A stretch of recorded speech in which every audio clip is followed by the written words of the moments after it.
porque es un congreso que está resultándome muy simpático. Y fíjese que yo llevo congresos, bueno, y cantidad de congresos. Y me han servido para mucho, para conocer a personas maravillosas. Por ejemplo, para conocer a gente que nos hace pecar y a gente que nos redime del pecado. En gastronomía hemos hablado de la satisfacción, ha hablado aquí Raimundo en bastantes ocasiones. Todos los ponentes han dicho que comer, caramba, que apetece. ¿Para qué vamos a engañarnos? Dice, a veces a uno, cuando ya le ven con esta curvita y tal, le dicen, a ti te gusta comer bien, ¿eh? Digo, ¿y a ti no? Claro, no hay nadie que confiese que le gusta comer mal. Pero hay alimentos que tienen una especie de atractivo especial. Hay alimentos como el chocolate. De eso los hombres sabemos mucho, pero las mujeres saben. Cuando están faltas de afecto, el chocolate, ya me entienden ustedes. Bueno, ese es el pecadito. Y luego cuando tenemos el pecado ya en nuestro estómago, en nuestro organismo, decimos, ¿y quién nos curará de este pecado? Y ahí viene el médico, con la pastillita. La pastillita que cura un poco los efectos, no del todo, porque si no todos estaríamos sanos. ¿De qué iban a vivir los laboratorios? ¿De qué iban a vivir los pobres médicos? ¿De qué? Moriríanse de hambre. Pues no, ellos no se mueren de hambre, siguen haciendo pastillitas, pero también hay diablos que siguen haciendo cosas de chocolate. Hay un chef pâtissier de la escuela del Grand Chocolat de Blanc Ronin, en Francia, en Ten, l'Hermitage, que es un hombre que conoce muy bien nuestro país, que habla muy bien nuestro idioma, y que conoce todo acerca del mundo del pecado del chocolate. Se llama Frédéric Beau, está aquí, y lo vamos a recibir con un fuerte aplauso. Y también tenemos a nuestro profesor de farmacología de la Universidad de Navarra, don José Ramón Azanza, que es el que nos va a dar el paliativo para el pecado del chocolate. Normalmente lo primero es pecar y después confesarse, pero vamos a hacerlo al revés. Primero nos vamos a confesar, primero vamos a dejar que sea José Ramón Azanza que nos diga cómo se puede uno salir de la atracción, del atractivo pecaminoso del chocolate, y luego haznos pecar, Frédéric, que es lo bueno, porque al fin y al cabo de lo que se dice es que todo lo que nos gusta o engorda o es pecado o viene Hacienda y te lo cobra. Bueno, adelante.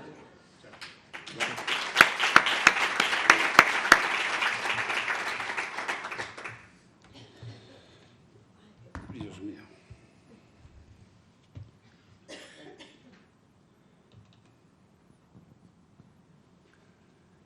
Bien, buenos días a todos, a todas, como se suele decir. Muchas gracias por la presentación y ya de entrada disculpas, ¿no? Disculpas porque la verdad es que le he dado muchísimas vueltas a esta presentación. Ahora mismo la cambiaba, hace poquito lo he cambiado por enésima vez y no sé si no me he pasado, me lo dirán luego, ¿vale? Si me he pasado, pues perdón, si no me he pasado, pues nos reiremos un poquito, ¿vale? Bueno, el tema es un tema que en realidad se ha venido comentando desde las 9:30 de la mañana, es decir, que estamos rodando siempre alrededor de lo mismo. Es un tema, lo dijo Manuel Toaria, la vida requiere actividades, las plantas tienen actividades involuntarias, nosotros además tenemos actividades voluntarias y para estas actividades necesitamos consumir energía. No hay otra historia que pues consumirlas, si no podemos vivir, no podemos movernos, no podemos respirar, nuestro corazón no funciona, ¿no? Y estas calorías, estas energías, pues las aportamos ingiriendo alimentos, ¿no? Es decir, lo han dicho también, no tenemos un sistema vegetativo que nos vaya por el suelo captando agua y minerales, tenemos que ingerirlo, hacerlo llegar al tubo digestivo. Fíjense que a veces en los hospitales lo ponemos por la vena, ¿no? Nutrición parenteral. Es un asunto que lo hacemos cuando no queda otro remedio, porque la vía convencional, la vía del aparato digestivo, es fundamental. Bueno, es evidente también, esta flechita la he cambiado unas 60 veces y cada vez que la cambio sale al revés, ¿vale? Fíjate, sea el verde donde el verde y el naranja donde el naranja. Vale. Bueno, es igual, al final es evidente que cuando el aporte es mayor que el consumo, pues aparece la obesidad, es evidente, y yo de esto poco voy a hablar, que la obesidad se relaciona con todo este tipo de cosas y que en algunos casos, y algún caso expondré, llega a ser tan extrema que le llamamos obesidad mórbida, ¿no? Es decir, esto tiene su asunto porque al final, recientemente veíamos en Navarra unas estadísticas, ¿no?, que nos decían que el 20% de las personas son obesas, pero el 40% tienen, digo yo, porque yo me escapo siempre por el armazón, ¿no?, de la cosa y tal, ¿no?, pero bueno, tienen sobrepeso, 40%. ¿Sí? Bueno, tenemos que hablar de dos caras de la moneda, la extrema, la delgadez, en su caso extremo la anorexia nerviosa, es una enfermedad. Yo creo que la obesidad tiene también cierto componente como tal de hábito, de enfermedad, podríamos incluirlo ahí. No lo hemos incluido porque probablemente todos somos un poco obesos y nos joribia, por no emplear otra frase, reconocernos enfermos, ¿verdad? Estamos sanos. Incluso ha sido un poco el paradigma, el ejemplo de salud, ¿no? Bueno, pero tiene sus problemas. Bueno, esto de la vida, energía, en realidad, la vida es la vida con mayúsculas y entenderéis que, o entenderán, yo me muevo más cómodo tuteando, si os parece, ¿puedo hacerlo? Vale. Bueno, pues en realidad el cuerpo humano es un sistema absolutamente perfecto en muchas cosas, curiosamente en esto es imperfecto, lo vamos a ver, ¿eh? Pero no deja esto al libre albedrío, o sea, uno no puede adelgazar y no puede engordar queriendo. Sí lo puede hacer, vamos a ver, se puede hacer, pero cuesta porque en realidad el sistema tiene un montón de regulaciones internas complejísimas, ¿no? No hay más que meterse a estudiar este asunto, es algo complejísimo. Fíjense si yo, que me dedico a la farmacología, que es un puro, una cosa complejísima de estructuras y tal. Bueno, pues esto, la fisiología de este asunto es algo donde está implicado un montón de cosas, ¿no? Al final lo vamos a simplificar, porque si no, y me van a perdonar si no comento aspectos que igual habrá personas aquí que querían escucharlos bajo el punto de vista técnico. Voy a pasar de ellos porque es muy complejo. Pero en cualquier caso podemos decir que hay el organismo, ante la reducción de nuestra energía, de esa que necesitamos para movernos, pone en marcha la liberación de un montón de sustancias químicas internas que todos tenemos. Aquí pongo dos de ellas, neuropéptido Y, puntos suspensivos, hay muchísimos, que son los responsables de actuar sobre el tejido digestivo y sobre nuestro cerebro, liberando otros mediadores, adrenalina, etcétera, que son los que nos generan esa sensación de hambre, ¿no?, la que empezamos a tener ahora, aunque hemos tomado el pincho, ¿no?, y un poquito el queso, que nos ha amortiguado un poquito, pero que esta sensación desagradable, ¿no?, que algunas personas la refieren como náuseas, otras personas la refieren como esa imperiosidad para comer. No es algo ficticio, no es magia, es algo que provoca la liberación de determinadas sustancias muy complicadas en nuestro organismo. Esto nos lleva a que donde disponemos de alimento cuando tenemos hambre comemos, y eso nos genera, el acto de comer, nos genera, por un lado, se ha salido aquí también, una sensación de placer, ¿verdad? Cuando uno tiene hambre y come algo, pues qué bien me encuentro, ¿no? No hace falta comer mucho. He amortiguado esa sensación de hambre y me encuentro bien. Y esa sensación de placer, miren ustedes, las sensaciones, nuestras sensaciones como nuestras emociones, son movimientos de sustancias químicas en el cerebro. Unas, otras, por aquí, por allá. Y solo eso, ¿vale? Alma existe, seguramente. ¿El alma tiene bioquímica? No se ha medido, ¿verdad? Pero, desde luego, todas las emociones y todas las sensaciones tienen neuroquímica, tienen química cerebral, ¿vale? Y ahí expongo algunas de ellas que a las personas entendidas les hace pensar ya hacia dónde voy, ¿verdad? Dopamina, opioides endógenos, cannabinoides, etc.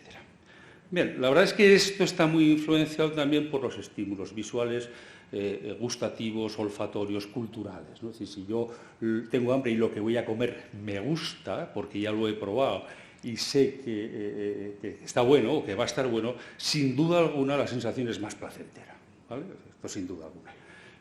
Incluso si tengo mucho hambre, puedo comer algo que incluso no me gusta, que incluso me disgusta. Y de ahí las muestras dramáticas, ¿no?, de canibalismo que se siguen produciendo ante circunstancias extremas, donde uno tiene que elegir entre morirse de hambre, de inanición, o comer proteínas de algo que en algún momento fue una persona, ¿vale? Bueno. La cosa no termina ahí, ese hueco de la diapositiva tiene más implicaciones, hay un efecto directo cuando comemos ya sobre el tubo digestivo, impulsos mecánicos que nos llenan, que generan la liberación de otras sustancias, pues con la colecistoquinina, etcétera, que terminan actuando en el cerebro y que terminan provocando la sensación de saciedad, ¿no? Es decir, cuando uno tiene hambre, come. Es otra sensación distinta, ¿no? La de hambre y la de saciedad. Y la de saciedad la que nos lleva es a suspender el hábito de comida que aparece en este momento. Bien, este es un esquema, desde luego, muy simple, ¿eh? Aquí no figura la glucosa, aquí no figura serotonina, no figura dopamina, pero no figuran otros, como dicen los jóvenes, mogollón de sustancias químicas que intervienen en toda esta historia y que, lógicamente, nos sobrepasa, sin duda, los objetivos que teníamos, ¿no? Bueno, se reduce al hambre, se reduce a la saciedad, se reduce a la palatabilidad y todo eso con lo magníficamente bien que está trenzado. ¿Cómo es posible entonces que aparezca la obesidad? ¿Verdad? ¿Cómo es posible que haya personas que lleguen a este extremo? Bueno, fíjense que están sonrientes, o sea que no están tristes, ¿verdad? ¿Cómo un sistema tan perfecto, que en teoría esto es tan perfecto, consciente, me refiero no a la persona, sino el sistema de regulación, la homeostasis del cuerpo humano, consciente que podamos comer y comer y comer y comer? ¿Y qué cosas hay que comer para llegar a una situación de este tipo? Bueno, pues podemos decirlo fácilmente. Mira, estas personas lo que hacen es, aportan mucho más energía que la que consumen. Cerramos aquí la historia y nos vamos, ¿no? Pero no, tengo que hablar un poco más. Y a veces las cosas que parecen obvias son menos obvias, no son tan obvias, ¿no? Hoy, a lo largo de estas charlas magníficas que nos han precedido, se ha ido rodeando este asunto, se ha dicho, se ha hablado del placer, pero ojo, fíjense que al final, cuando vemos esto en el mar, ¿qué sospechamos que es? Hombre, diríamos que una ballena, ¿no? ¿Sí o no? ¿No? Está claro, pero ojo, porque a veces hay sorpresas, ¿verdad? A veces hay sorpresas. ¿Se ha visto? Vale, no lo vuelvo a poner, ojo, porque tenemos que reflexionar y tenemos que pensar, Esto no es tan fácil. O sea, comer y como y no hago ejercicio, y como y no hago ejercicio, peso 180 kilos y soy feliz. No es tan fácil, Bueno, retomamos la diapositiva anterior. Esta no es nueva, esta es todo el sistema, ¿no? Y podemos intentar pensar por qué nos pasa. Es evidente que yo puedo tender a la obesidad porque como mucho y entonces lo que tengo es mucha sensación de hambre. ¿Sí?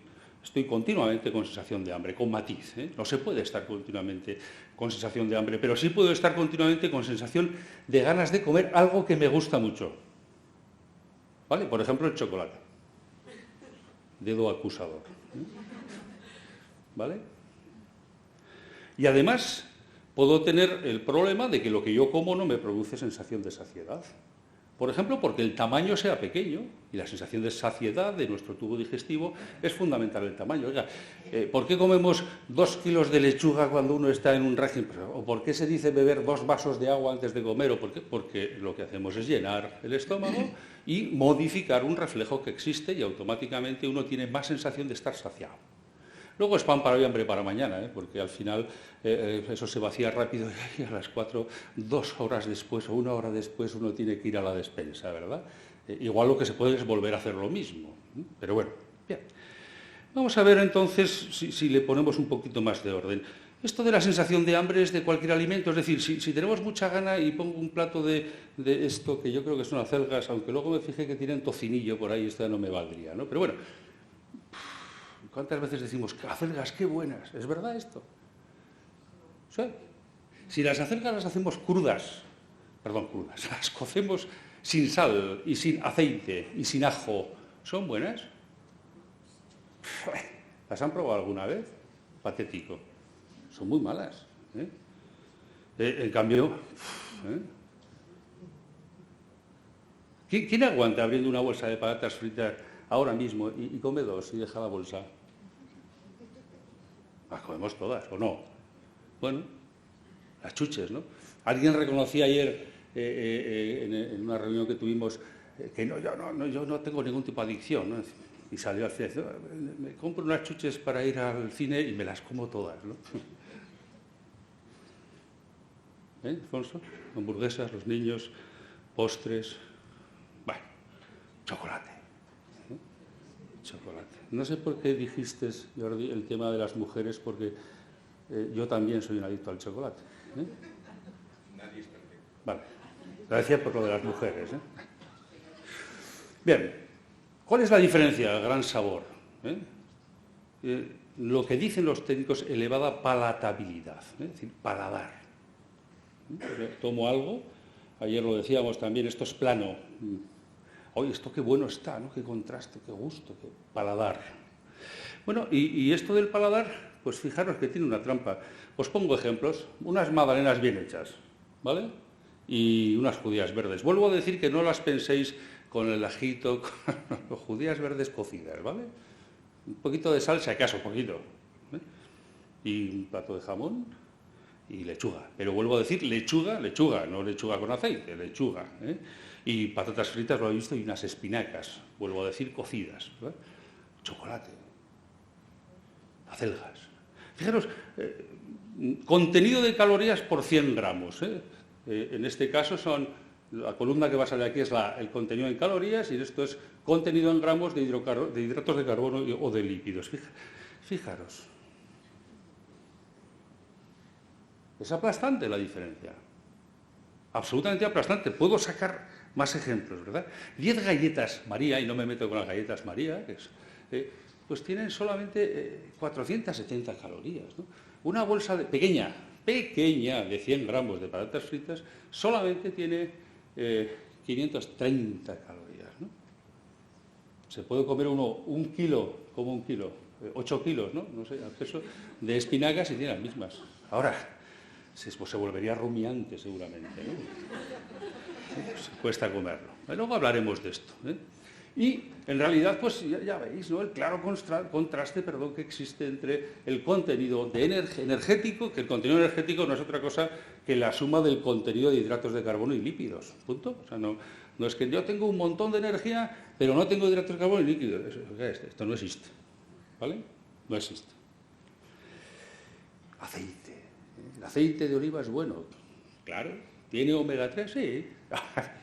Si le echamos 100 mililitros, que no es difícil a una ensalada echarle 100 mililitros, 100 mililitros es medio vaso, del vaso de agua, medio vaso de agua, una ensalada para 4, echamos aquello, fijaros lo que estamos echándole, y fijaros lo que es una lechuga. Claro, ¿qué estamos haciendo? Transformar un alimento insípido en un alimento con una elevada palatabilidad, ¿vale? Vamos ya acercándonos. Un alimento con gran sabor es un alimento que contiene habitualmente, por peso, una elevada cantidad de azúcar y una elevada cantidad de grasas. Y fijaros que el truco de estos alimentos es que tiene dos trucos. Uno, que sobre el aparato digestivo en general no producen efecto contra la saciedad. Es decir, uno se sienta a comer, a mí me pasa, ¿no? Un partido de fútbol, esto es interesante, ¿no? Ahora ya me siento con el ordenador, que es más sensato, pero me sentaba con la caja de pastas o la caja de bombones y me los comía. Todos. Luego viene, se ha dicho antes, el arrepentimiento, por Dios, ¿qué he hecho? Mañana a correr, joder. Pero me los comía todos, todos. Porque además no tengo sensación de saciedad. Hombre, cuando te has comido medio kilo, sí, al final me parece que me he pasado, ¿no? Pero uno va comiendo 1, 2, 3, 5, si tiene un poquito de hambre, se come todos, no se termina de saciar, ¿verdad? Por tanto, eso es un factor muy importante. Y el segundo factor, que es el factor decisivo, es que el estímulo, la palatabilidad, el contenido de azúcar, de grasas, termina produciéndonos una sensación que es la contraria. Nos genera placer cuando lo comemos y cuando sabemos que está y no lo comemos, nos genera el craving, ¿no? Que dicen los ingleses, que es ansias, no ansias de náuseas, que a veces, doctor, tengo ansias, pero es una forma de decir las náuseas que no, del polo. Ansias, es una especie de ansiedad, una especie de compulsión, que solo aquellas personas que lo sufren saben lo que es. La misma, lo vamos a ver enseguida, que la que se tiene, o muy parecida que la que se tiene cuando uno está dejando de fumar. Y no lo digo yo, esto lo digo aquí, pero hay ciencia que lo dice. Por tanto, uno ya identifica ahí una especie de círculo vicioso, ¿no? Alimentos con sabor, ingesta, sensación placentera, y si no lo tomo, sensación de que me encuentro mal. Hombre, es cierto Bueno, perdón, eso no justifica esto de, ay, se me hace la boca agua solo. Esto de que se me hace la boca agua, ¿piensan ustedes que es un capricho de la naturaleza? Claro, no, secretamos saliva para prepararnos para comer. Justifica algunos comportamientos que son pues bastante evidentes, ¿no? Y justifica, desde luego, justifica entre ambos, en gran parte, la obesidad que tenemos ahora mismo, más sociopatía que otra cosa. Bueno, dopamina, opioides, por aquí está. Es decir, el placer, sentir placer no es algo, y lo he dicho antes, no es algo ficticio. Sentir placer es liberación neuroquímica en el cerebro, de estas y de otras sustancias, ¿vale? Y ahí no tenemos ningún control. No podemos controlar. El heroinómano no controla la heroína. Es imposible, miren ustedes, es que es imposible porque ha modificado su sistema de percepción de placer y él se siente fatal. Esto en el heroinómano se llama mono, síndrome de abstinencia opioides, que es una cosa dramática vivirla. Es dramático, se pone fatal. Nadie, desde luego, que toma por alimentos le pasa esto, ¿no? Pero sí que es cierto que esto vive con nosotros. Esa sensación placentera es la misma que tiene este ciclista cuando va agotado subiendo el puerto y parece que se cae. Igual. Y exactamente igual este señor. No es exactamente la misma liberación de sustancias, ¿vale? Pero es exactamente la misma ubicación. Y esta señora que es feliz que entra a las rebajas, ¿no? O este señor que se piensa que esto es algo raro, ¿no? Está esnifando esta espuma en la playa, ¿no? Que fíjate si eso es cocaína todo, ¿no? O el fumar. Bueno, no vamos a entrar aquí, ¿vale? Esto produce adicción también, ¿o no? Dice, hay quien no, hay quien dice que no. Bueno, pues, a mí sí. Problema, memoria, y problema, nombre, ¿no? Adicción. Fijaros, la ingesta de alimentos produce este esquema y este Azanza a veces es un exagerado, ¿no? Dices unas cosas, tío, vamos a ver, yo voy a la literatura científica y cojo 4 citas bibliográficas recientes. La primera viene en inglés y dice similaridad o parecido entre el atracón intermitente y el abuso de drogas, ¿vale? Similar patrón, ¿vale? La exposición a ratones de azúcar reiterada, excesiva, produce, cuando se retira, signos de white drival es retirada, síndrome de abstinencia a opioides, parecido al de los opioides, ¿vale? Similar a la retirada de morfina o de nicotina. Bueno, food deprivation induce ansiedad. Este núcleo, el núcleo accumbens, es el núcleo del placer, ¿verdad? Y este otro mismo, pues aquí, si alguien entendía, los que puedan entender, implican dopamina, acetilcolina, son responsables de todo este sistema, ¿vale? Es decir, no es algo que yo me haya inventado para esta presentación, sino es algo que conocemos, ¿verdad? Bueno, alguien dirá, no me lo creo porque nadie entra a una farmacia a robar, ¿verdad? O a un ultramarinos a robar, ¿no? Porque quiere comer chocolate. Si no tiene dinero se fastidia y no come chocolate. Tan siquiera es un control de impulsos como es la cleptomanía, tan siquiera se encuentra robando salchichones, pero sí es el responsable de ese tipo de comportamientos, ¿vale? Sí es el responsable de abrir compulsivamente el cajón donde estaba aquello que nos gusta y no hay. No sé si no bajar a comprar, ¿verdad? Bueno. Aquí hay una lista de síntomas de los cuales me permito eliminar algunos. He eliminado unos que yo creo que no encajan con el síndrome de abstinencia de la deprivación de alimentos. Pero estos encajan. ¿Vale? Los demás que he eliminado, ¿qué eran? Pues los demás, junto con estos, son los síntomas clásicos, perfectamente descritos, de la retirada de la nicotina. ¿Vale? Los puedo poner. Por tanto, no es tan distinto. Es cierto que hay patrones, que hay comportamientos, que hay personas, hay aspectos fenotípicos, ¿no? Culturales, pero la neuroquímica no sabe mucho de esto, ¿no? Se inicia además de forma inmediata, sí hay disponibilidad. Si uno no lo ve, ¿verdad? No lo ve, pues pasa. Ahora, joder, si pasas por ahí y dices, chocolate, bombones, chocolate con leche, qué bueno, ¿no? Pues voy a comer. Y dura, en mi opinión, dura toda la vida. El fumador sabe que va a seguir siendo la compulsión de fumar toda la vida. Yo hace 7 años que no fumo y ¿qué queréis que os diga? ¿Vale? Bueno, fijaros que esto no es, y también se ha dicho, más que un reflejo primitivo propio de seres vivos que no tienen asegurada la ingesta regular de alimentos. Es lógico. Fíjate, nosotros vamos avanzando en nuestra vida cultural mucho más rápidamente que nuestra adaptación. Nuestro genoma no se adapta a esta velocidad, ¿vale? Por tanto, cambiamos rapidísimamente el ritmo de vida y nuestro organismo no es capaz de asumirlo.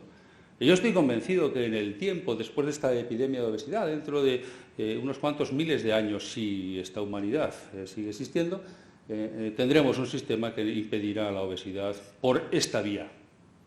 Pero el organismo aún no ha sido capaz de reconocer qué es lo que hacemos, no ha sido capaz de afrontar y, evidentemente, pues nos hace esta faena, ¿no? Es evidente que estas personas pues, no tienen grandes problemas de obesidad, no lo van a tener nunca, pero porque tienen que llevar un gran peso, como podéis ver, entonces hacen bastante ejercicio. Supongo que para conseguir la comida y para otras cosas, ¿no?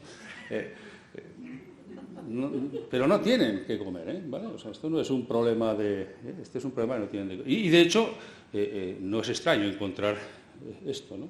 Que se comían, no había otra cosa, a pesar de que el prisionero a veces les hacía esta faena, Entonces, les hacía una faena. Esta es un poco más avanzada, estábamos al año 3000, donde ya veis que el hombre vuelve a ser un cerdo, pues si seguimos comiendo de esta manera, ¿no?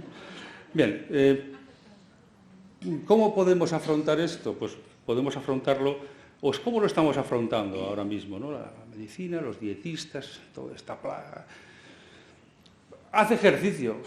Tengo la cadera hecho unos zorros y no puedo hacer ejercicio, ¿vale? No tengo tiempo. No tengo tiempo. Yo no ejercicio, ¿a qué hora voy a hacer ejercicio? Yo, bueno, si no puedo, no. Y además el día que hago ejercicio me empieza a doler algo. Si es que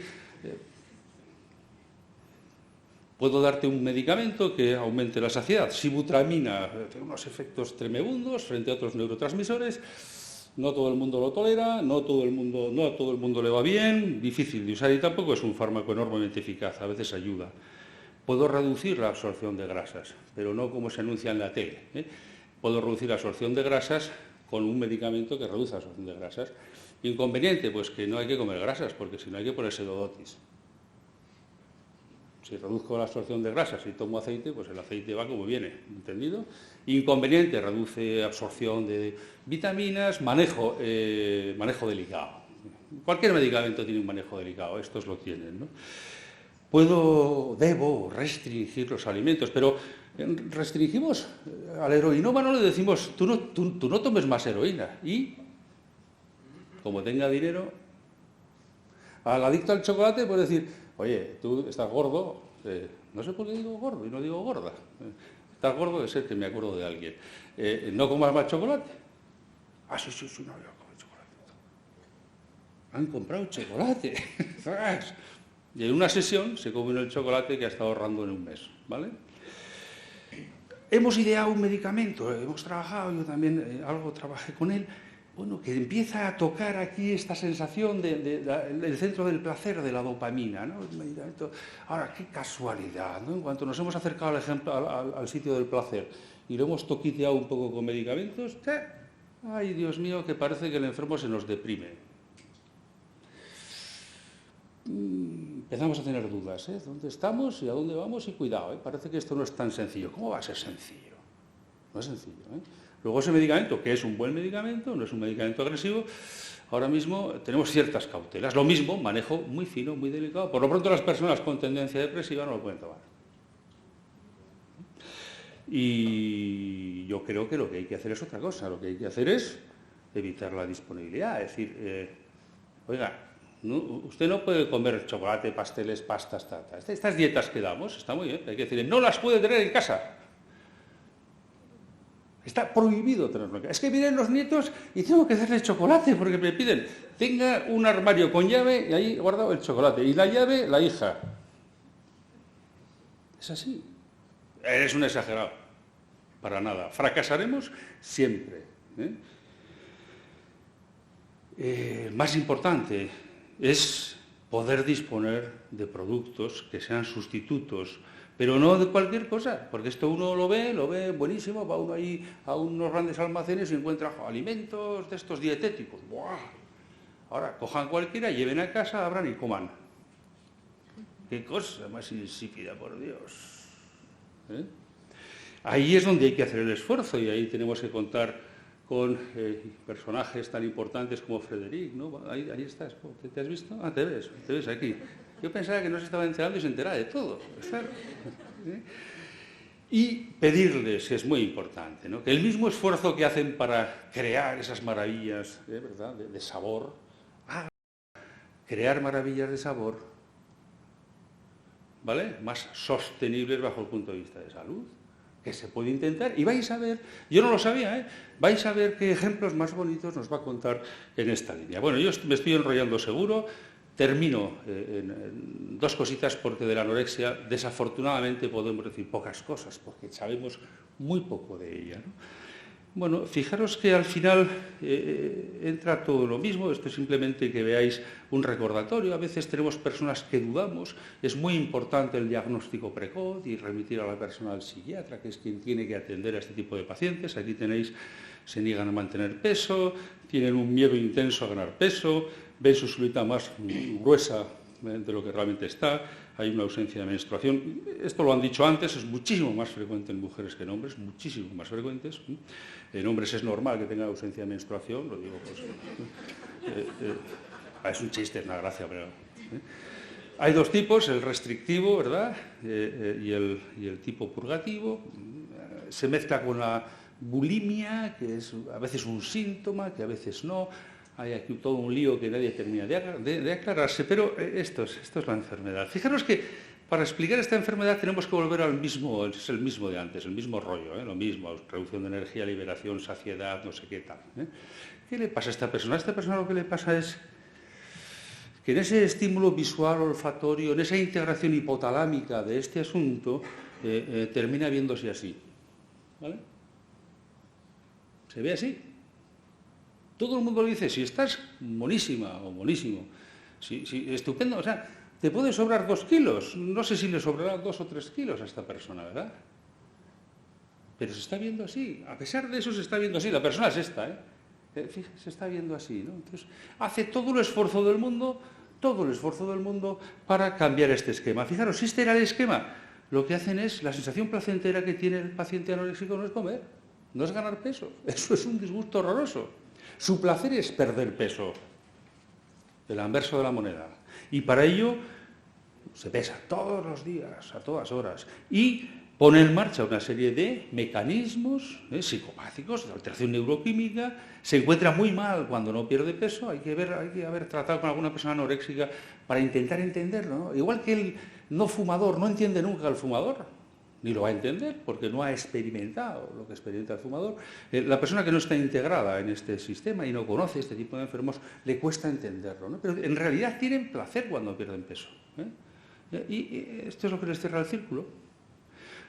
Aparece el menor hambre, eso tiene también, aparece un aumento, a veces un aumento de actividad física notable. Ojo, una persona joven que de repente no hace ejercicio, se pone a hacer un ejercicio intensísimo todos los días, una cosa que se machaca y tal.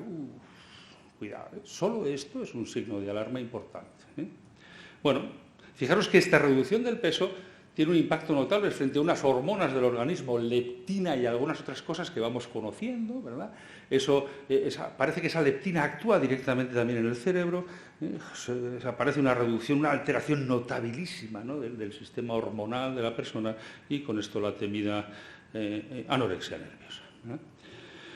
Bien, yo creo que es la última esta, ¿no? Se me preguntaba, ¿no? si esto de la anorexia y la obesidad son caras de la misma moneda, ¿no? Y yo creo que sí, ¿no? Fijaros, esto no está inventado, yo lo pillé y supongo que la conocéis, ¿no? Sí, pues así, bueno, si no va a ser que me demanden, no voy a emplear términos de este tipo. Bueno, pues no sabéis quién es. No. Yo no he hecho nada en Photoshop, para... No ahora, es una foto anterior. ¿Esta chica tiene un comportamiento normal? No, es muy habitual. Prácticamente no hay paciente anoréxico que no tenga unos antecedentes psicopáticos. Prácticamente lo tienen todos. Bueno, y en la obesidad, pues es otra cosa distinta. Ahora, fijaros que es lo mismo. En un caso es el placer por comer y en otro es el placer por adelgazar. Centro del placer y, sobre todo, ese refuerzo inevitable que el propio organismo, el propio cerebro de la persona nos llama y nos dice come más, a pesar de que la conciencia nos diga no comas más y que el médico diga no comas más o come más, en el caso contrario.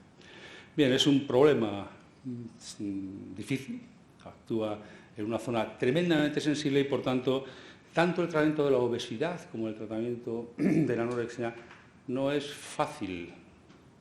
Vamos a ver, es difícil y uno tiene que afrontar en muchas ocasiones papeles muy difíciles para conseguir que esto salga adelante.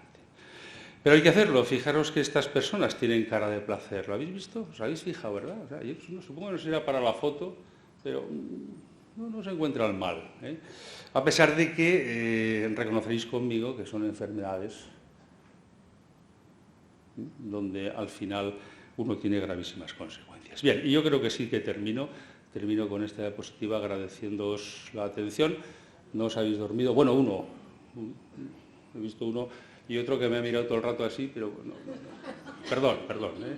Muchísimas gracias.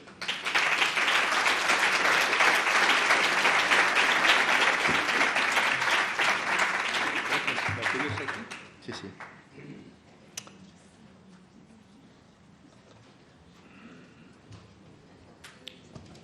Muy bien, buenos días a todos. Antes de empezar, quiero decir que el español no es mi idioma natural y puede ser que mi español es un poco más pobre que mi francés. Si por si acaso hay algunas cosas que no están claras, por favor, podéis preguntar, puedo repetir algunas palabras si hace falta. Después de este tipo de discurso, tenemos que entretener el placer de comer. Mamma mía. No, es muy interesante porque la gula razonada es un camino que sigue, por mi punto de vista, la evolución de nuestro trabajo. Estoy pastelero desde 25 años y como muchos pasteleros y cocineros, tenemos un poco el sentido también, a la vez de estar un pastelero, de dar gula y gula más de lo que podemos, pero también tenemos el sentido de tener un poco la responsabilidad de la salud de los clientes. No hablamos de paramedical, no hablamos de alicament, como se dice en francés, no estamos vendedores de ¿cómo se dice alicament? Farmacoalimentos. Tenemos que guardar el camino de vendedor de placer, placer de vida, placer de gastronomía, pero, proverbio japonés, cambias de punto de visión para cambiar tu punto de visión. La gula razonada o la gula vista de otra manera es un camino que he empezado hace un poco más de 3 años. Es un camino un poco divertido cuando estamos pastelero y que a cada piso podemos mantequilla, yemas, azúcar, un poco más de nata montada por el placer. Y los pisos, 1000 hojas, a veces nos parecen a nosotros mismos un poco borderline. A veces puede ser un poco afuera del camino. Y este tema de gula razonada, merci Philippe Regol por la traducción, es un tema interesante porque si la gastronomía del mundo y del mundo, no solo de Francia, salada o azucarada, está sobre un camino, puede ser de razonada, es que hay historias. La historia, nuestra historia, la historia de los humanos, de los trabajos, y hablamos ahora de esta historia.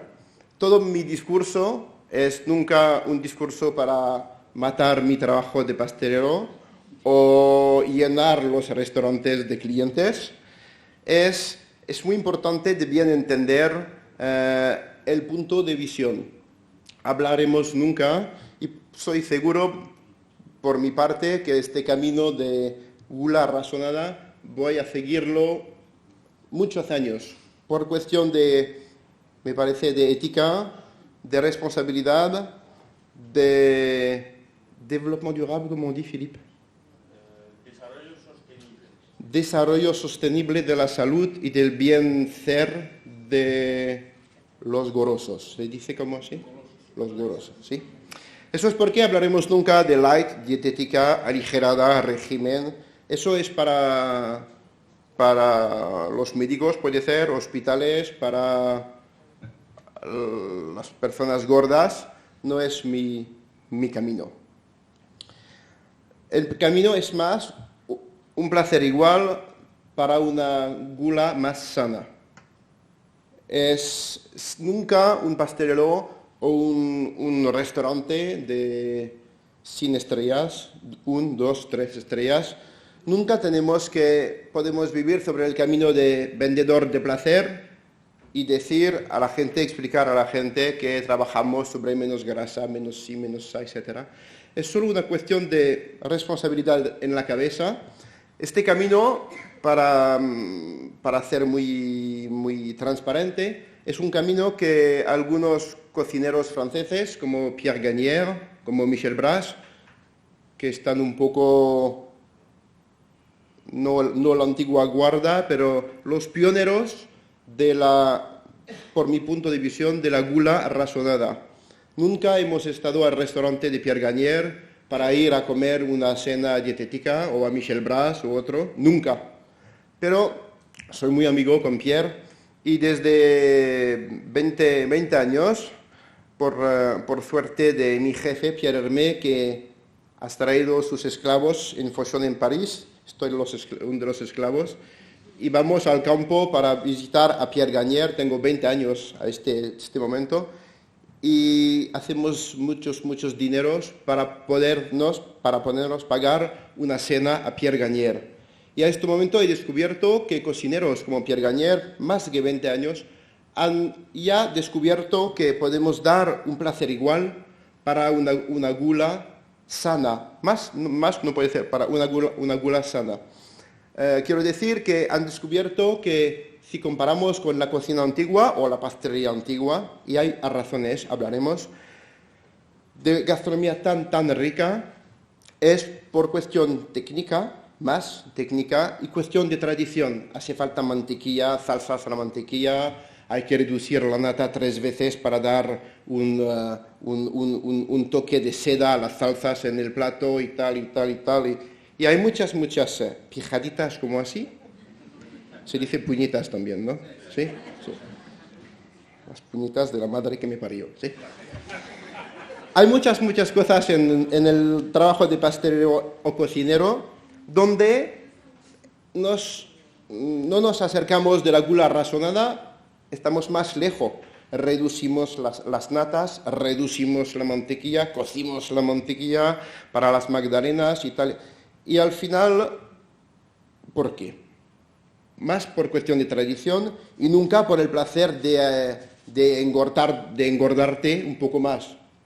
Es un camino que me parece un poco fuera, pero hoy es fácil de hablar de esta manera, pero hay la historia después nosotros.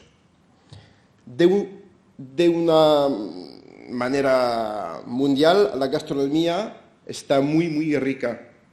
También en países como Japón, mi mujer está japonesa, estoy casado desde 16 años y cuando vivimos 3 meses por año en Japón y también los padre y madre de mi mujer tienen 72 años y ellos también en Japón han visto la gastronomía también japonesa evolucionar mucho en el Japón también. Si hablamos de una gastronomía muy rica es porque hay historia, pero más por el trabajo que conozco mejor, pastelero, historia de material y al final también de cultura. Hay menos de 100 años que en pastelería tenemos frigoríficos. Antes que tenemos frigoríficos, hacemos pasteles desde más de 450 años y más de 1200 años en Asia. No hay muchas maneras de guardar, de conservar productos de comida afuera, sin frigorífico, a temperatura muy alta, como Tokio, Hong Kong o como países asiáticos o tropicales. No hay otra manera de poner a tope de azúcar, a tope de materia grasa, más que hay materia grasa, menos que la actividad del agua está activa, el AW. Es el antiguo de la W, la grasa. Más que ponemos alcohol, más que se conserva. Cuando miramos las recetas antiguas que he aprendido por mi aprendizaje en Francia, hace demasiado tiempo, las recetas están llenas de yemas, de mantequilla, almendra en polvo 3 veces más de lo que hace falta, azúcar tope, alcohol tope. ¿Por qué? Y no tengo 72 años. Cuando he hecho mi aprendizaje en el este de Francia, he trabajado dentro de 2 pastelerías donde no hay frigoríficos en la tienda.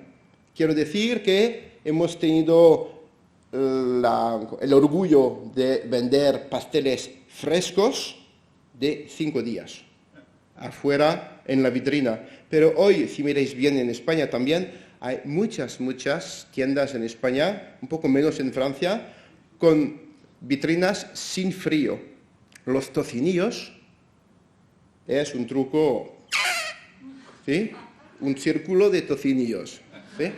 Es lleno de colesterol, lleno de placer, lleno de azúcar, y no hay que conservar un buen tocinillo y no hay que comerlo frío, a temperatura ambiente.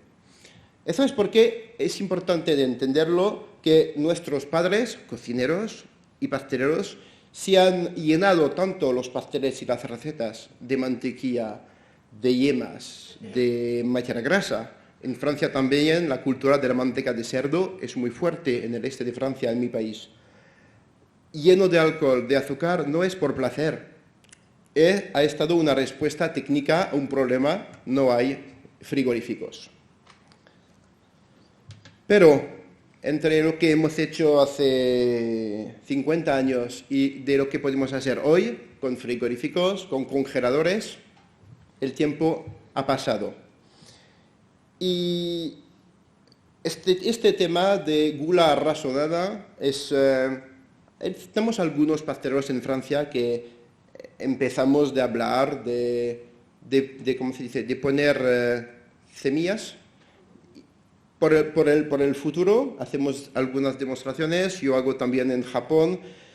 He hecho una demostración de gula razonada en Singapur hace 3 meses. Es cosas que hay en la cabeza, por cuestión saladas, de cocina o de pastelería. Lo que vamos a hacer hoy es hablar de un ejemplo de evolución razonada. Hablaremos nunca de revolución. Hemos tenido suficientemente en Francia la revolución. Eso es porque la evolución es la historia de la vida, de un trabajo de los humanos. Para mí es un detalle importante. No hay que revolucionar ninguna cosa. Hay que seguir un camino. Estamos inteligentes y estamos profesionales y damos millones de toneladas de comida a los humanos. Puede ser que tenemos un poco, por la verdad, como ha dicho Pierre Gagnaire, una responsabilidad sobre la salud de los clientes. Y por chiste, Pierre Gagnaire ha dicho, si queremos guardar el fondo de comercio por más 50 años, tenemos que vigilar a nuestro fondo de comercio. A buen entendeur, salut. En Francia hay un pastel muy tradicional. Estoy un fan de tarta de limón. Pasta sablé, una pasta azucarada, una crema de limón y un merengue al tope. Tarte citron merengue. Vamos a hablar de 2 ejemplos. Ha estado el primer ejemplo que he trabajado con los ingenieros agrónomos de Valrhona y también hemos empezado hace 7 meses de trabajar con nutricionista. Hoy no tengo informaciones de cálculo, ¿cómo se dice? Estudio de nutrición, caloríficas, etcétera, de las recetas, pero estamos sobre el camino para ver si estamos realmente sobre un camino muy, muy fuerte, un camino un poco menos, pero los veréis que justo por cambiar tu punto de visión, cambiamos el punto de visión. Eso es una receta de crema de limón tradicional, lo que se hace casi en todas las pastelerías en Francia. Tenemos zumo de limón, tenemos mantequilla, yemas, huevos y azúcar. Este tipo de crema de limón puede ser que es casi un orgasmo de boca cuando lo comemos. Hay todo lo que hace falta para tener un orgasmo de boca. Yemas, imaginéis, yemas bien coaguladas, 84 grados, la mantequilla bien emulsionada, con su punto de fusión de la hostia. Lo que hace falta de azúcar, pero más de lo que hace falta,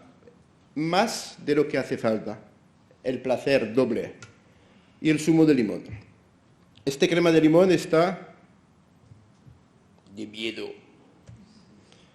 Y ahora he trabajado sobre, primera cosa, estudiar la receta tradicional. ¿Por qué? Es típico en nuestro trabajo cocinero o pasteleros, trabajamos sobre caminos de saber hacer ancestrales. Repetimos lo que hemos aprendido de los padres y del padre y así va el mundo, pero España va bien. Es importante de entender el origen de las recetas y por qué una crema de limón funciona, por mis ojos de pastelero, funciona muy bien, cristaliza muy bien, coagula muy bien, etcétera, etcétera. Y la textura al final está muy bien para un pastelero. Cuando hemos entendido esta receta, hemos trabajado con los ingenieros, hemos hecho muchas pruebas, tocamos una receta de crema de limón razonada. No es una crema de limón dietética, light, aligerada o no sé qué puñeta, es una crema de limón razonada. Quiero decir que voy a daros el mismo placer, pero mejor por tu salud.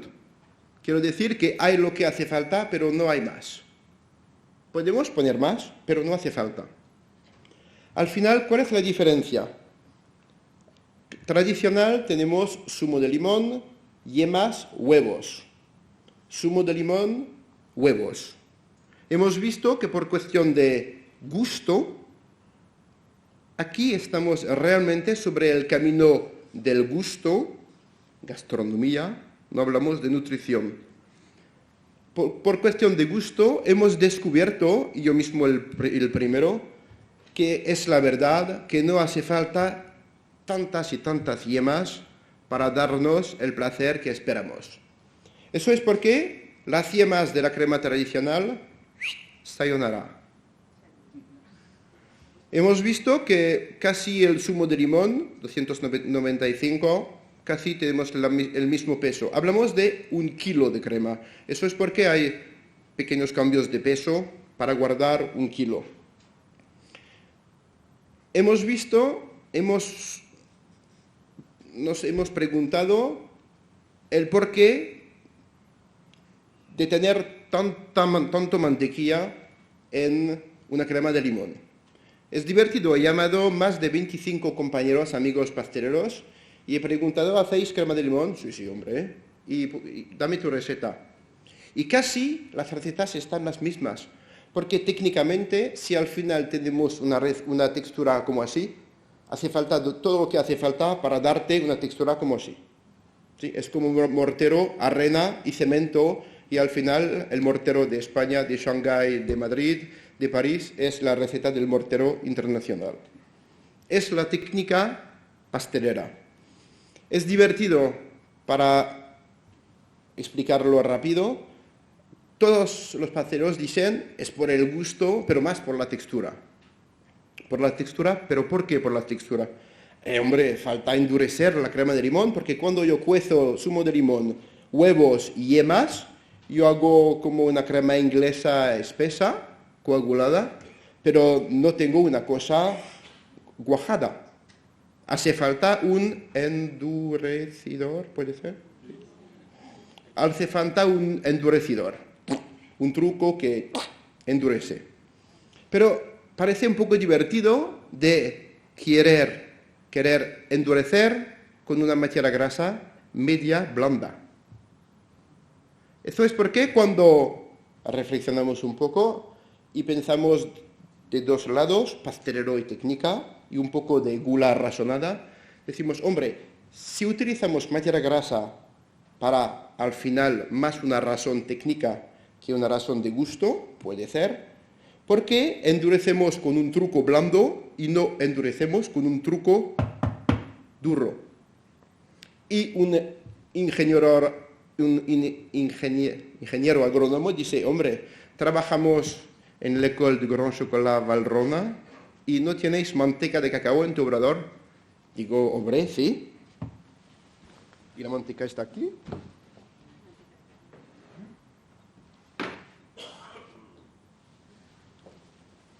Cuando hablamos de manteca de cacao, hablamos de una manteca dura, llena de bueno colesterol, HDL, vegetal, insaturada. Y cuando reflexionamos, decimos, y probamos de endurecer la crema de limón con manteca. Las primeras pruebas han estado sin cobertura blanca.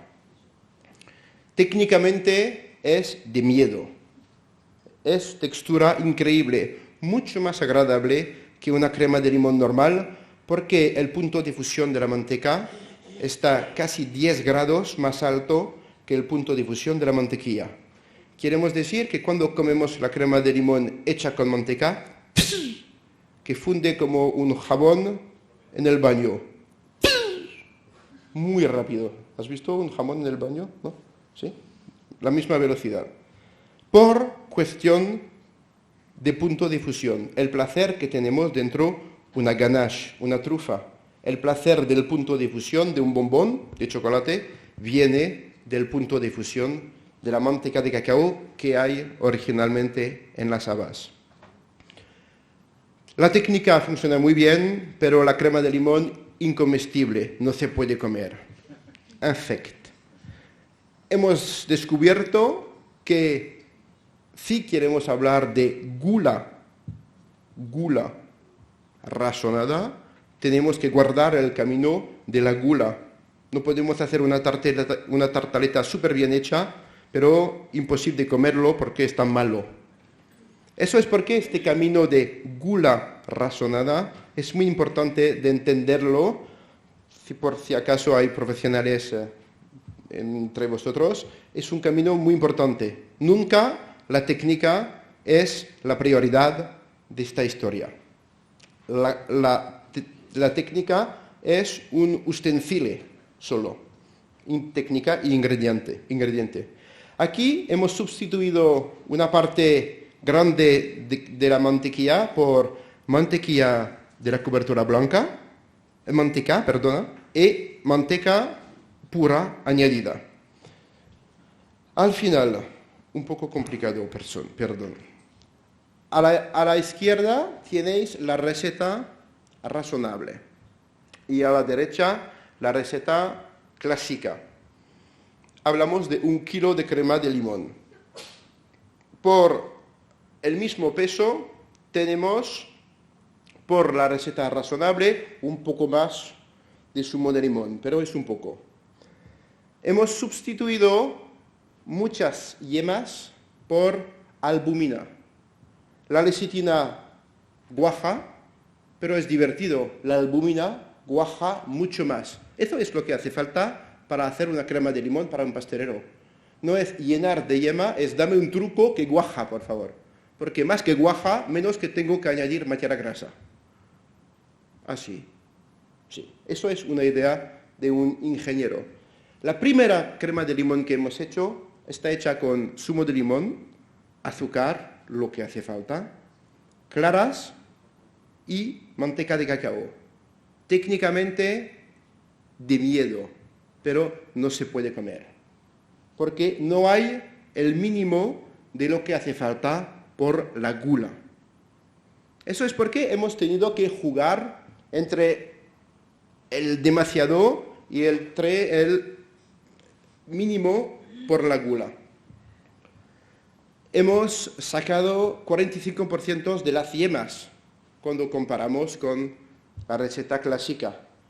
Y al revés, hemos aumentado mucho las claras, el cuajador de la receta. Hemos visto que si ponemos menos de yemas, hemos perdido la gula. El azúcar, cuando añadimos el azúcar que hemos añadido, 93 gramos, es el mínimo que podemos añadir, por mi punto de visión. Podemos poner menos, pero no estamos realmente sobre la gula. Una cobertura blanca es manteca de cacao, leche y azúcar.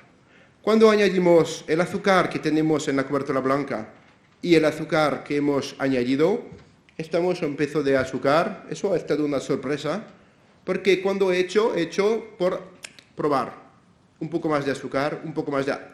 que puede ser que estamos bien.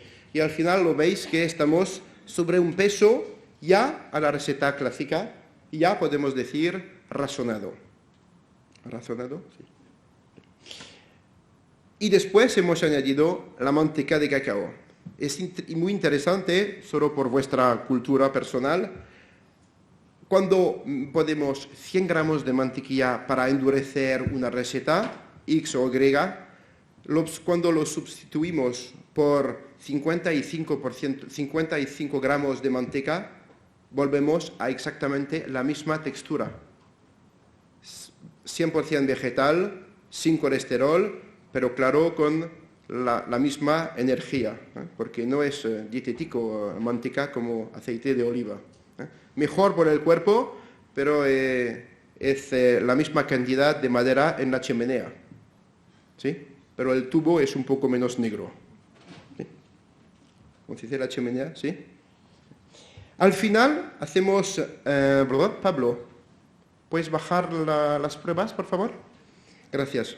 Al final tenemos una receta de crema de limón un poquito más afrutado, pero lo más interesante es que tenemos una receta con 34% de materia grasa menos, y el punto muy interesante es que 90% de la materia grasa lo hemos transformado por vegetal con el buen colesterol. He oído una cosa interesante esta mañana, hablamos de colesterol. El cuerpo tiene que tener colesterol.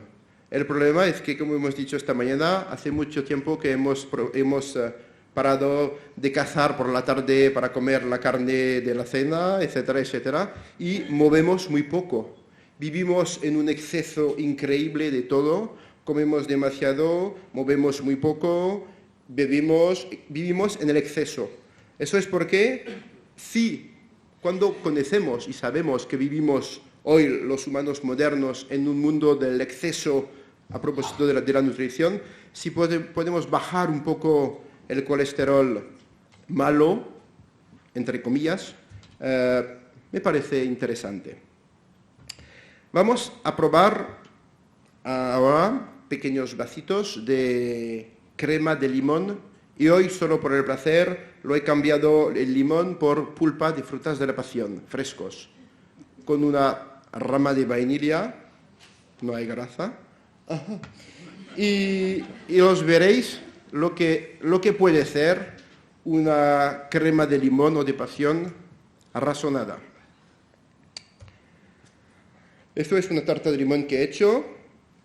Casi la mayoría de tartas de limón en el mundo tenéis merengue. ¿En España también? ¿Sí? Sí. Eso es un truco interesante, merengue. Un truco sin gusto, lleno de azúcar a tope, solo por el placer de engordar. aire que te engorda. Qué bien. Cuando hemos hecho el cálculo de una tarta de limón, yo lo espero, no he tenido las últimas informaciones, pero comer una tarta de limón clásica con la merengue casi es igual a 6 bistec. La madre que me parió. Imaginéis. Sí. Y no tenemos que hablar de paramedical, ¿sí? Pero es interesante de decir, hombre, ¿hay que evolucionar o estamos sobre el camino de los 75 años pasados? No. Guardamos, por favor, lo que hemos aprendido y lo que nuestros padres han construido, pero puede ser que hoy con congeladores, frigoríficos a 0,2 grados, puede ser que podemos hacer hoy cosas que nuestros padres han podido nunca hacer. Eso es la historia de este camino al final. Por ejemplo, cuando hablamos de merengue, hablamos, por vuestra cultura, de 2 merengues. Merengue suiza o italiana. La merengue italiana... Pablo, empezamos con la crema de limón, por favor. De pasión, sí. La merengue suiza o italiana, por un pastelero, es siempre la misma receta. Para hacer un merengue, no estamos magos. Hace falta el doble del peso de las claras para que pueda fabricarse un merengue. Suiza es cocido con las claras y italiana es un azúcar cocido que añadimos sobre las claras. Pero las recetas a través del mundo no cambian. Cuando estamos un poco sobre un camino de reflexión gula razonada, por seguro que no parece un truco muy razonable con tanto azúcar por la cantidad de claras. Gracias a los ingenieros agrónomos que dicen, ¿sabéis, Frederic, que hay un truco increíble que se puede ayudarte? Un truco de miedo, la gelatina y el agua. ¿Sabéis que si mezclamos gelatina con agua, depende de los pesos, vamos a multiplicar por 10 el volumen, incorporar aire? Nunca he hecho esta receta. Al final hemos seguido la idea del ingeniero y el trabajo del colágeno. Azúcar, agua, zumo de limón. Al principio podéis tenéis que probar a vuestra casa. Puedes si quieres hacer una espuma de caldo de pescado o de no sé qué, o de agua con infusión de menta, 1 litro de líquido, azucarado o salado, no importe, 1 litro casi y 15-20 gramos de gelatina. Fundimos, guardamos al frigorífico, después una noche tenemos un gel, como un gel de silicona. Y montamos a la batidora, multiplicamos por 10 el volumen. Se ve como una espuma de afeitar, solo agua y gelatina. Aquí no podemos poner solo zumo de limón porque una espuma, un merengue, como los veis sobre los cubitos, 100% zumo de limón no se puede comer. Es muy astringente y ácido. Esto es porque hemos fabricado esta receta que hace exactamente la textura de un merengue, pero, mira, razonada tenemos como un merengue suiza, muy fresca, muy poco azucarada y más con un profumo. Puede ser zumo de limón, de pasión, zumo de fresa, zumo de manzana, zumo de lo que queréis. Y al final, cuando comparamos, el único truco es que en un merengue tradicional que hacemos desde 80 años, tenemos 160 más % de azúcar. Es increíble. Por ejemplo, es un camino, no quiero decir que podemos sustituir todas las merengues en las recetas, pero sí hay recetas que podemos razonar, ¿se dice? ¿Sí? Razonar, ¿por qué no?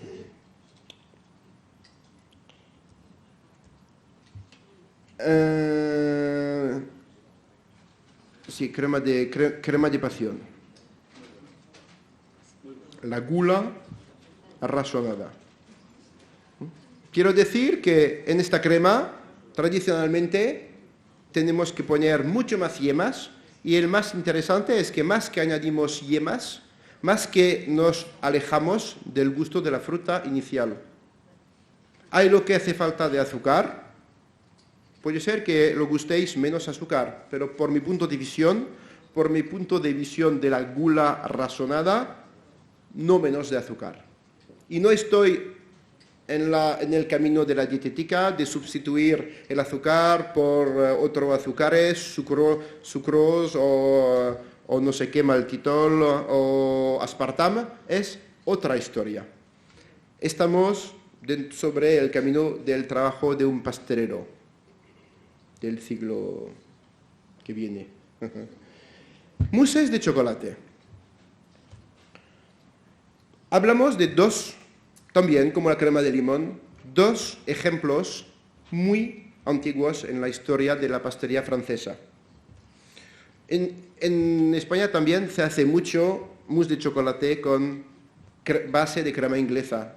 Hay con base de merengue, base de saballón, lo que los pasteleros españoles llaman biscuit glacé, pasta bomba. Hay más de 20, 22 tipos de mousses de chocolate, puede ser en un obrador de pastelero. Pero eso es el más antiguo, el más conocido a través del mundo.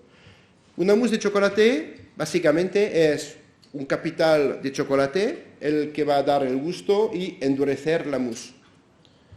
Y la otra parte es una parte acuosa, más o menos acuosa, más o menos grasa. Aquí tenemos la parte acuosa hecha con crema inglesa, nata líquida, leche, yemas y azúcar. Hacemos una crema inglesa bien coagulada, lento sobre el fuego, 84 grados, y vamos a hacer una emulsión, como una mayonesa, con el chocolate. Y cuando tenemos una mezcla de chocolate emulsionado, bien brillante, como una mayonesa de chocolate, mezclamos la nata montada. Eso es una mousse normal. Pero cuando estamos otra vez sobre el camino de la gula razonada, decimos, ¿hace falta azúcar? No sé. ¿Yemas? No sé. La nata líquida dentro de la crema inglesa, ¿hace falta realmente? A ver, hay que probar. Hemos hecho muchas pruebas. Nunca hemos hablado de técnica, hemos siempre hablado de gula razonada. Tengo un equipo de 8 pasteleros en l'École du Grand Chocolat y a cada vez estamos alrededor de la mesa y probamos. ¿Qué piensas tú? No es la misma cosa que esta, no. Y cuando tenemos el sentido que nos hemos un poco demasiado alejado de la gula razonada, volvemos sobre el camino de la gula razonada. Ha estado personalmente y por mi equipo una experiencia y por el futuro también muy interesante. Hace falta justo lo que hace falta. Mousse razonable, 1 kilo de masa también. ¿Qué hemos hecho? Mira, nata líquida, leche, yemas. Leche sin yemas. Hemos descubierto que puedo darte exactamente el mismo orgasmo de boca, sin yemas, sin nata y con un poco menos de azúcar. Nata líquida, leche, yemas, azúcar, hemos transformado por leche y gelatina. La gelatina es un emulsificante muy fuerte que fija el agua. La cantidad de gelatina aquí, 5 gramos, es 2 hojas de gelatina, que puede ser, conocéis, para 1 kilo de masa es nada. Es más por sustituir el trabajo de la yema, más que cuajar la mousse, porque no puede ser por esta cantidad muy pequeña. La nata montada, claro que hace falta.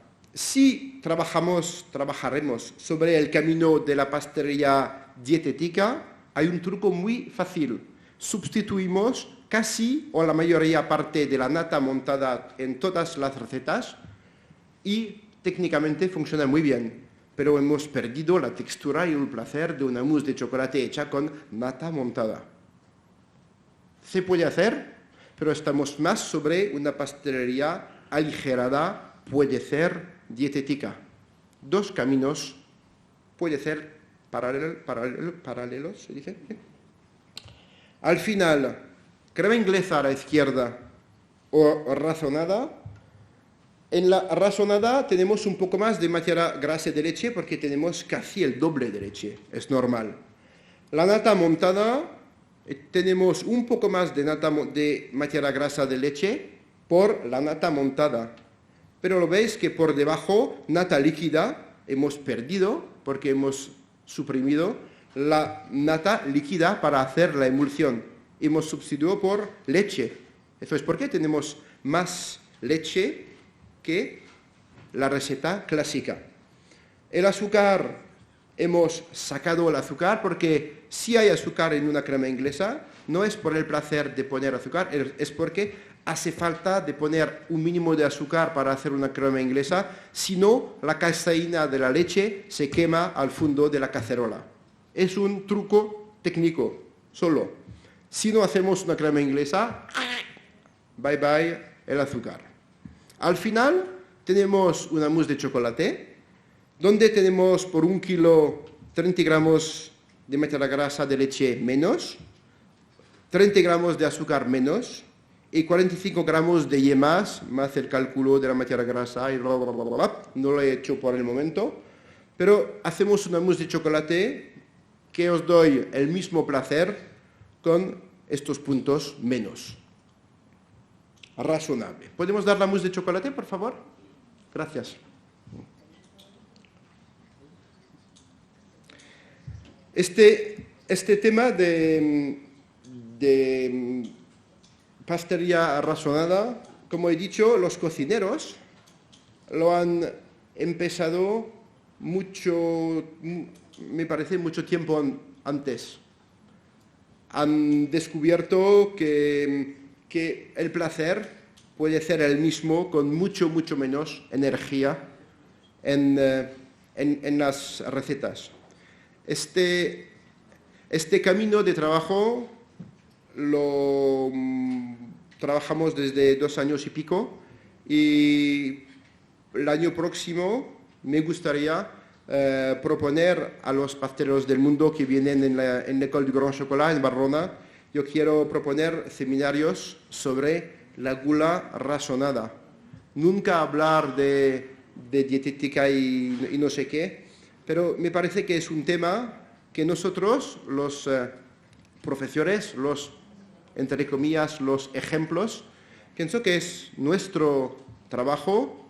Hay nutricionistas, no estamos nutricionistas, pero tenemos que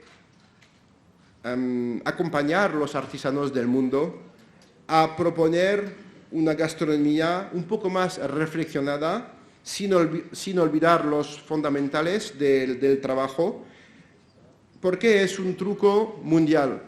En Japón hemos hablado de obesidad, ¿se dice? ¿Sí? ¿Sí? Y yo viajo en Japón desde 20 años, no estamos en Chicago, pero después de 15 años casi. Es increíble, nunca hemos visto japoneses que tienen una carra de mesa de salón, ¿sí? 1 metro cúbico, ¿sí? 1 metro por 1 metro por 1 metro. Es increíble. Es un país donde nunca han visto mantequilla, nunca han visto nata. Es un país donde el postre, como en China, como todo el Asia, países donde el postre no existe. No hay la cultura del postre. En Japón el postre tiene menos de 45 años, importado por los franceses y los alemanes, por el pan. Divertido, el pan y la bolería importada por los alemanes en Japón y no por los franceses. Pero hoy los japoneses comen mantequilla, yemas y crema nata montada, pero increíble, como pequeños cerdos. Porque están golosos, increíble, y comen pasteles. Hay en Tokio, ciudad, 27 millones de habitantes, hay 14 veces más pastelerías, tiendas de pastelerías que Francia. Imaginéis. Queremos decir que comen, pero comen todo el día. Y no han perdido sobre el disco duro la cultura asiática. Comen todo el día. En la calle, en Asia, has visto, que podemos comer 24 horas, pero comemos nunca crema mantequilla o petit sous con nata montada en Shanghái o en Hong Kong, ¿sí? O en Vietnam comemos arroz, sopas, cosas que están muy buenas por el cuerpo. Y los japoneses, como los chinos, que tienen problemas de obesidad muy grande también, no han perdido y no han cambiado la cultura de comer, ¿cómo on dit des écureuils? Ardillas. Sí, están como pequeñas ardillas, todo el día. Sí, pero han cambiado el arroz o la sopa por pasteles. Y la gula no está muy razonada. Y por ejemplo, en Japón el azúcar del té es pasteles, hecho con fabas. Pero nunca existe pasteles o postres a un fin de comida o de cena japonesa o asiática. Es importado por la cultura de los viajes del mundo. Eso es porque los japoneses también me piden, tenemos también una école de grand chocolat en Tokio que he creado el año pasado, y los pasteleros japoneses ellos mismos piden y hablan, preguntan, hola Frederic, ¿qué piensas tú? Pam, pam, pam, pam, pam, pam. No tenemos que preguntaros este tipo de preguntas, hombre, sí que hay. Y quiero decir que no es un truco que viene solo de mi obrador en Terre Hermitage, el agujero de Francia. Es un truco que sale poco a poco de las bocas de profesionales, cocina o pastelería. Razonada la mousse de chocolate, ¿sí? Sin yemas. La textura de la yema está sustituida por una superemulsión ayudada por la gelatina. No hemos utilizado otras cosas. No quiero hablar y empezar de hablar sobre el camino de la gelatina, es muy sucio, la vaca loca, etcétera, etcétera, etcétera. Puede ser que después de 2 años hablaremos aquí también y de, hombre, hoy trabajamos sobre sustituir la gelatina, pero cuando trabajamos más sobre los gelificantes del mar, pero hay un humorista francés que dice, ¿sabéis? Que los gelificantes del mar están muy sucios porque los pescados hacen el amor en el mar también, es muy sucio. Eso es porque no sabemos si es mejor del amor de los pescados o del cerdo del campo o del buey, no sabemos lo que hay que pensar. Eso es. Quiero agradeceros por vuestra atención. Muchas gracias. Si estoy hoy aquí es por la confianza de Philippe Regol. Y muchas gracias, José, por nuestra pequeña complicidad. Y agradeceme salud por la invitación. Y buen salud a todos. Gracias.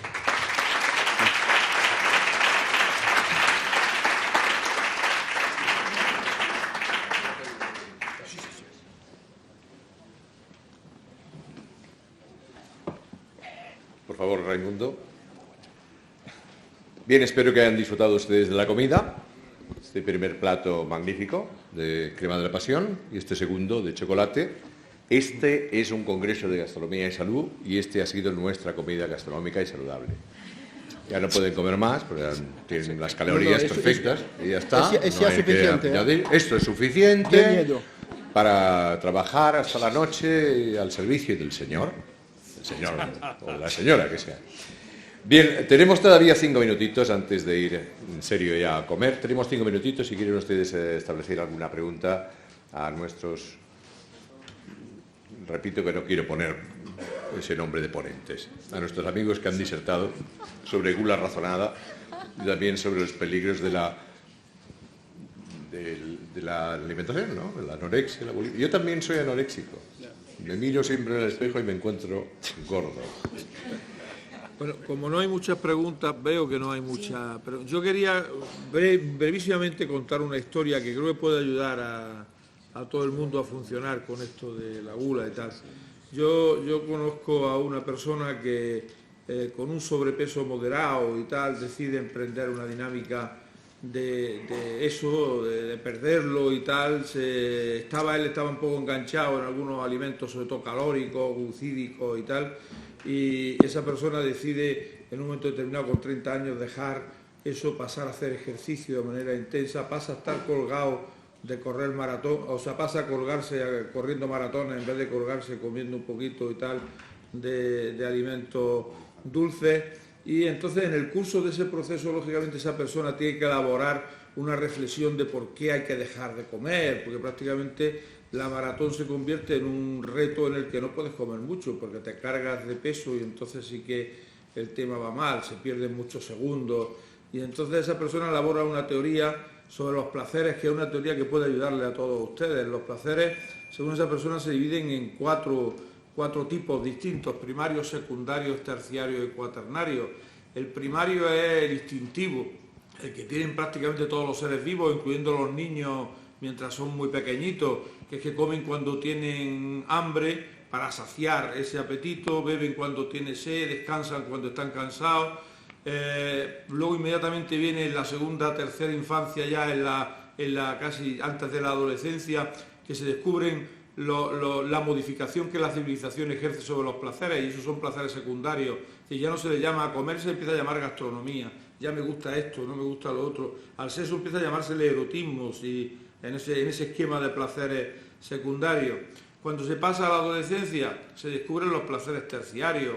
Es decir, como el hombre es un ser hedonista que necesita vivir todo placenteramente y hay que imitar a los mayores, hay que beber cerveza que está muy amarga y desagradable para incorporarla y convertirla en un placer, y entonces lo desagradable pasa a hacerse placentero, nos enganchamos a la cerveza, al tabaco, a lo que haga falta, y en ese crecimiento se prueba alguna droga, se prueba algún estímulo, y entonces, bueno, cuando se llega un poco a la madurez, se ancla uno y dice, vamos muy rápido en esto de los placeres, tanto experimentar. Me voy a plantar en algún terciario y algunos secundarios y tal, ¿no? Entonces funciona uno en la vida. Pero cuando ya se llega a la máxima reflexión, acaba uno diciendo, bueno, ¿y si yo experimento o empiezo a dejar placeres? Porque no, al final se cansa uno, tanto placer cansa, tanto rollo, prefiero el enganche del maratón. Y entonces empiezas a dejar placeres, y en ese dejar placeres terciarios y secundarios se experimenta el cuarto placer, que ese es el que yo les recomiendo a ustedes que intenten alguna vez, el placer de la renunciación. Es decir, el que experimentan las monjas de clausura cuando se recluyen. Es decir, renuncio al mundo, renuncio al ruido, a los alimentos, al sexo, renuncio a todo para plasmarme en esa renuncia que es bajar unos cuantos segundos en la meta después de la maratón. El único problema es que la vida es complicada, y entonces esa persona empieza a descubrir, estando en esa renuncia, que pecar en ocasiones es gustoso. Es decir, que cuando está uno en la renuncia absoluta, el pecado se convierte en una liberación.